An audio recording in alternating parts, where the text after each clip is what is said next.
Hey, this is 77, and we finally got another trailer for Gran Turismo 7, and it's looking good. Just to give a brief overview of where I'm at with the series, I'm sort of an OG GT fan. My favourite game from this series was GT3, and I've played just about all of them except for GT Sport. The reason being the omission of the classic GT mode. But here with GT7, the old GT mode is back, and it's called Campaign Mode here. The new trailer and additional screenshots from the game's website have given us a better glimpse of what this mode is going to be like, and I am so keen. The map oozes GT4 nostalgia, the license tests and used car dealership returns, car upgrades are back along with a greater focus on visual customization. Like, you can put a wide body kit on that NSX right there. I probably won't be able to admire it much because I'd most likely be driving in the classic bumper cam, but I'm glad that there is a greater amount of options here.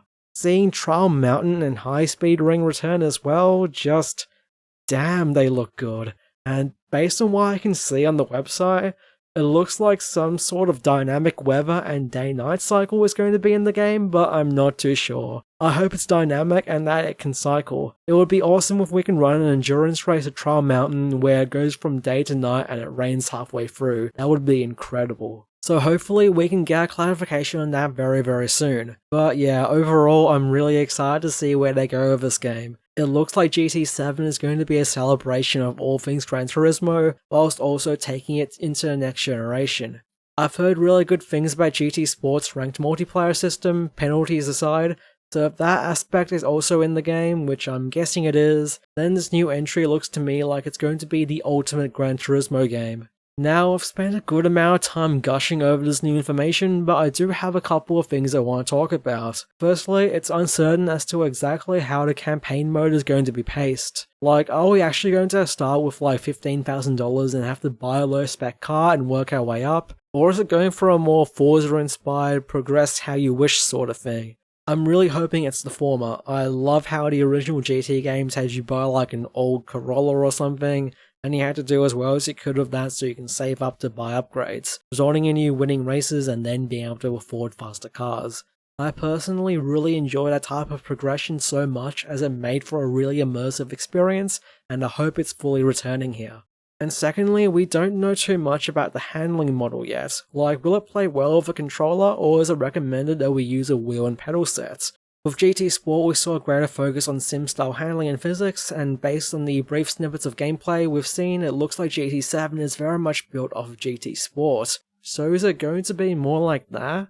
I hope they strike a good balance here and make it so it plays really nicely with a controller, and for those that want a more intense experience, they can use a wheel and play the game that way. Either way, I'm super keen to try this game out with both control types. Anyway, Gran Turismo 7 is currently set to release on the 4th of March in 2022, which is earlier than I thought actually.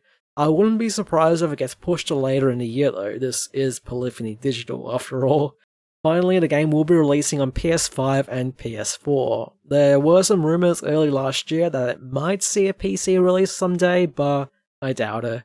I hope it makes it across one day cause it'd be huge on PC, especially seeing as how sim racing has grown since 2020, and the fact that Sony recently acquired Nixies, a studio dedicated to developing PC ports. Come on Sony, you know you wanna. But hey, if it's console exclusive, I can live with that. Maybe. Anyway, that'll be it for this video. What did you think of the new trailer for Gran Turismo 7? Are you happy to see the return of GT mode? And also, what else from the recent PlayStation Showcase are you excited about? I'm really keen to see the new KOTOR remake, and seeing that Spider-Man 2 exists, hopefully Spider-Man 1 and Miles Morales might see a PC port soon. Nixies, please. Alright, that's enough. Thank you very much for watching, stay safe, and take care.